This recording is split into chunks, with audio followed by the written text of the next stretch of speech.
muchas veces determinados proyectos o temas que se debaten en la sociedad son presentados desde su aspecto negativo, o por lo menos desde el aspecto que cuestionan sectores que no comparten, en este caso, la sanción de una ley. Decíamos, la ley de hábitat que acaba de aprobar la legislatura bonaerense puede verse desde dos tribunas: el temor a las expropiaciones o el acceso a la tierra, a la vivienda, al hábitat. El hábitat quizá engloba eso, ¿no? La posibilidad de tener un lugar donde construir una vivienda, va más allá incluso de la tierra y de la vivienda misma. Cuando apareció esta ley, los aspectos que se señalaron era, bueno, el temor a las expropiaciones y, bueno, sin duda surgieron muchas voces críticas que, de hecho, hoy, ya sancionada la ley, siguen estando. Pero las noticias que pudimos recorrer la semana pasada eran, bueno, Buenos Aires no vetará la ley de hábitat. Desde el partido de Narváez se pidió que se vetara esta ley. Los fantasmas que había respecto a cómo va a ser la reglamentación de la misma norma. Y decíamos, quizá esa es la noticia que trascendía o que se veía frente a una ley que, de hecho, yo creo que hay que presentarla como toda norma de cara a la sociedad y ver cómo se gestó y cuáles eran sus objetivos.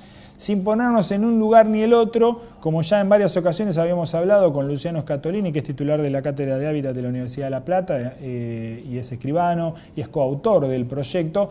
Bueno, dijimos, vamos a darle una continuidad a este tema sobre el que hemos hablado con un enfoque local, como decíamos recién, en su momento cuando hablamos del Código de Ordenamiento Urbano en La Plata, y también cuando hablábamos de los relevamientos que ellos hicieron en la región. Luciano, buenas noches, gracias por visitarnos.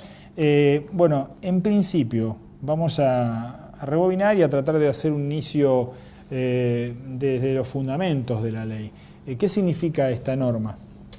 Bueno, la norma significa un enorme avance en las políticas públicas que va a llevar sin duda de acá hacia adelante la provincia de Buenos Aires y los 135 municipios que la conforman, en un tema tan central, tan delicado y que a su vez hace a la cohesión social, como es la posibilidad de acceder a un espacio físico donde vivir en un contexto de mayor equidad social, que es el que desde hace algunos años esta parte se viene desarrollando en muchas áreas de la propuesta que lleva adelante el gobierno nacional y provincial, y básicamente venir a pagar una deuda histórica que tiene la legislatura de la provincia en materia de tierra, acceso al suelo y planeamiento urbano, porque nosotros hasta hoy tenemos una ley de la dictadura militar, que es el Decreto Ley 8912 del 77, que si bien no es suplantado por esta ley de acceso justo al hábitat, en muchos aspectos los viene a modificar estructuralmente y positivamente. Yo diría, César, con todo respeto, que hay que salir de esta falsa dicotomía de expropiación o acceso a la vivienda o al hábitat. Acá no se trata de ninguna de las dos cosas. Es una ley que, como lo han planteado los legisladores que la propusieron y los que le tocaron defender, como estará Luciano más adelante, está pensada para toda la sociedad y no a favor o en contra de nadie. Esto es lo primero. Y segundo, plantearle con toda sinceridad y de cara a la sociedad que no tengan ningún temor ni a ser expropiados, ni a tener dificultades con su inmueble, con su propiedad, con los derechos adquiridos.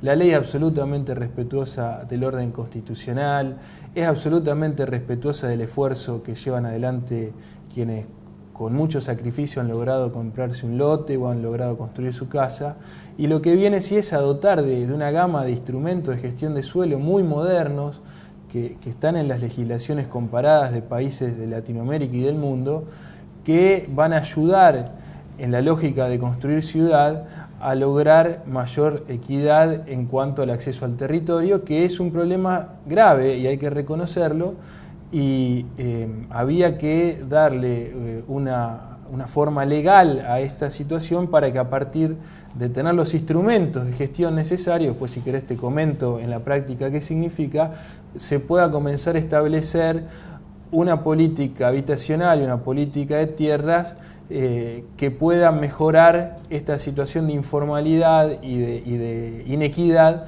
que generalmente pesa sobre los más débiles, pero también ya y fundamentalmente sobre los sectores medios. Entonces, decirles claramente, esta es una ley también muy fuertemente pensada hacia los sectores medios, hacia el hijo del profesional que está estudiando, que se recibe, que hoy quiere venir en La Plata, donde nosotros somos esta ciudad, a comprar un lote, y un lote vale 60, 70 mil dólares, y obviamente es imposible que pueda acceder. Entonces, obviamente que para lograr un cambio de época en este aspecto había que generar mecanismos regulatorios que nada afectan los derechos de adquirir en el derecho de propiedad, pero que sí son regulatorios de la cuestión urbanística, del desarrollo urbano, y que funcionan en otros países del mundo de una manera muy eficiente y han ido mejorando esta situación. Bien, el que pega primero pega dos veces. El tema se instaló con el fantasma de las expropiaciones.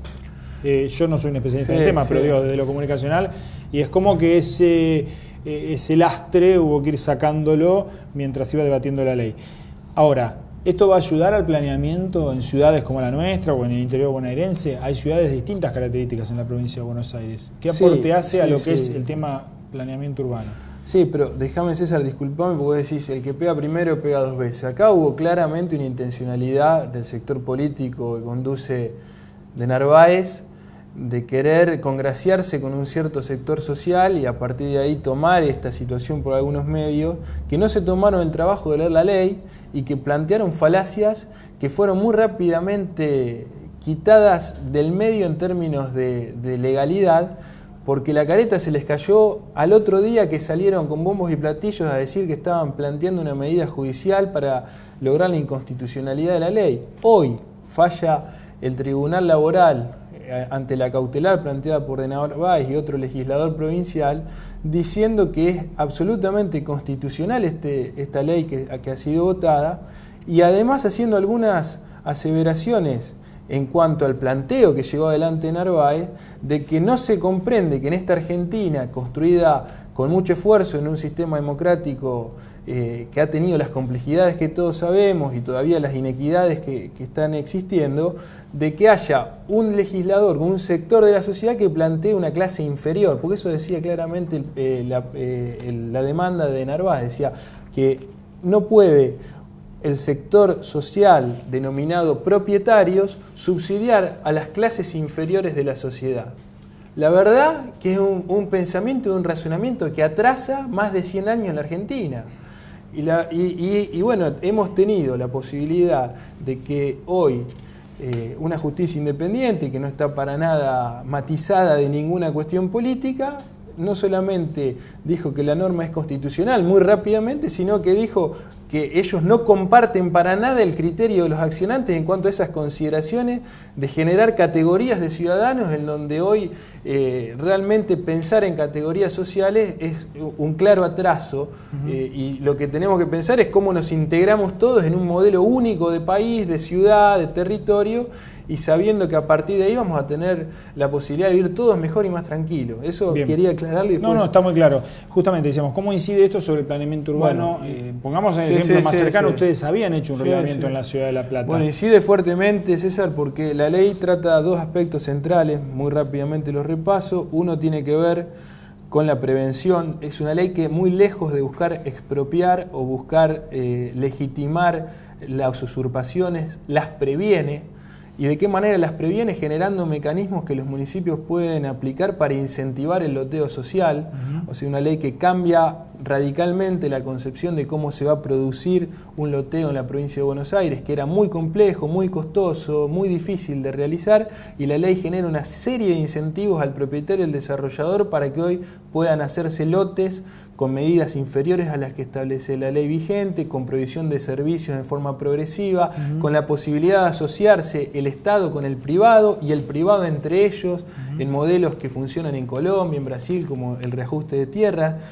Entonces, en lo preventivo se trabaja muy fuertemente. Lejos es la idea de expropiar el terreno individual de nadie. La expropiación en sí mismo estuvo mal planteada, obviamente por los medios que quisieron demonizar este proyecto, porque lo que se genera es la figura de la edificación prioritaria, que sí está pensado en términos de planificación urbana. Es muy claro el ejemplo. Si tenemos hoy 2 manzanas en la centralidad de la ciudad, que desde la fundación de La Plata no fueron nunca edificadas ni urbanizadas, el gobierno municipal tendrá la oportunidad, la posibilidad en su en su plan urbano, en su plan parcial, de decir, señor propietario, usted debería generar los mecanismos para urbanizar y edificar esas manzanas que están en un lugar de centralidad de la ciudad, que son necesarias para el completamiento urbano, que son necesarias para que el mercado de tierras tenga más oferta y por lo tanto baje el precio. Y si quisiera hacer la expropiación, el método no necesita la ley de hábitat, César, claramente, porque la expropiación existe desde que existe la Constitución. Exacto. Hoy se aplica... hay sectores del casco urbano de La Plata que están así, ¿eh? Por supuesto. Tengo en mi cabeza, no voy a decir algunas direcciones que me vinieron. No, yo tengo muchísimo. Pero digamos... Sí.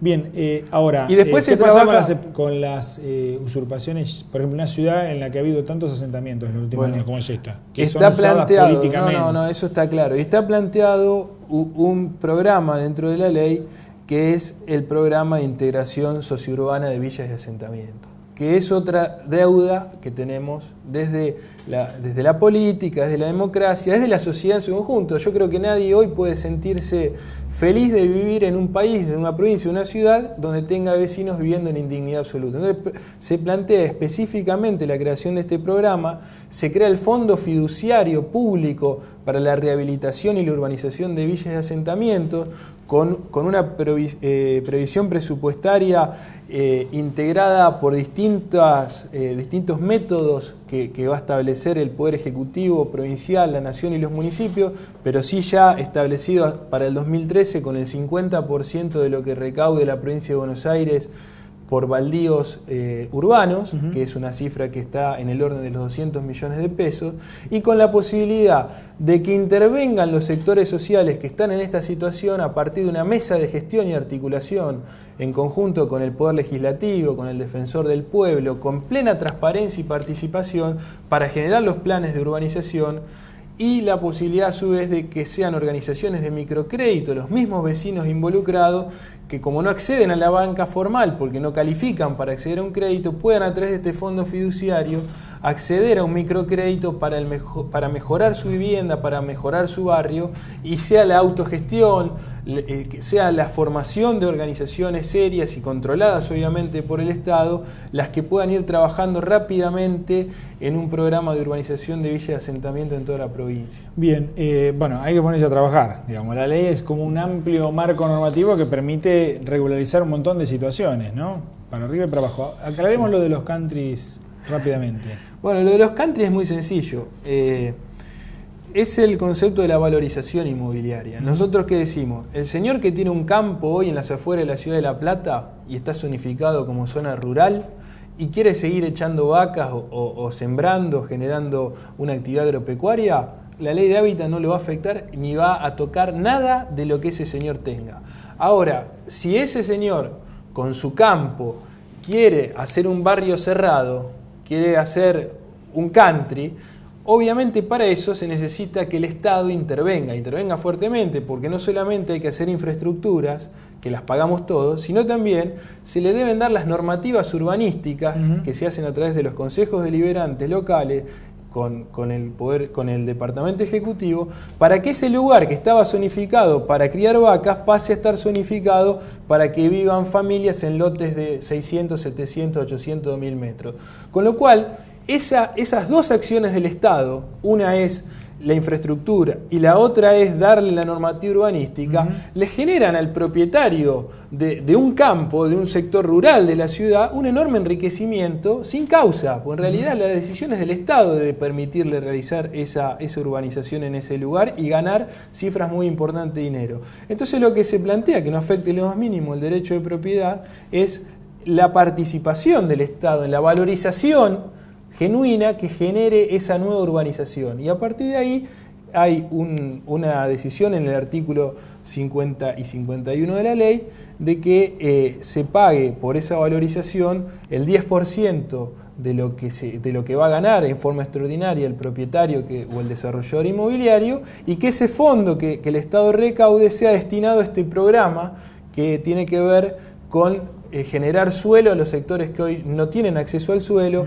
que tienen que ver con la infraestructura básica, agua potable y cloacas en los sectores de la ciudad a donde todavía no llegue el agua potable y la cloaca, y a mejorar viviendas que están en situación de hacinamiento. Esto es simplemente un mecanismo redistributivo en políticas urbanas que nada afectan el derecho de propiedad ni la cuestión ligada a los derechos adquiridos, porque el que ya hizo un barrio cerrado, un country, y están aprobados y la gente está viviendo, obviamente no va a tener que generar ningún aporte al Estado por la participación. De aquí en adelante sí. De aquí en adelante, cuando se promulgue la ley, se reglamente y los municipios generen sus estructuras organizativas que se necesitan para que esta ley tenga plena operatividad, van a tener que hacer esta participación al Estado, que nosotros estamos convencidos que además de que se trata de un hecho de equidad social, va a colaborar fuertemente en otros aspectos de la vida cotidiana en las ciudades, como por ejemplo la inseguridad, porque es obvio que no vamos a poder vivir, y Luciano lo decía el otro día cuando presentaba, le tocaba defender la ley, que lo hizo muy bien, lo quiero decir públicamente, el senador que me va a preceder, no vamos a poder vivir en ciudades, por más cámaras que se pongan, en donde haya familias viviendo en el hacinamiento y en la situación de indignidad más absoluta. Gracias, Luciano.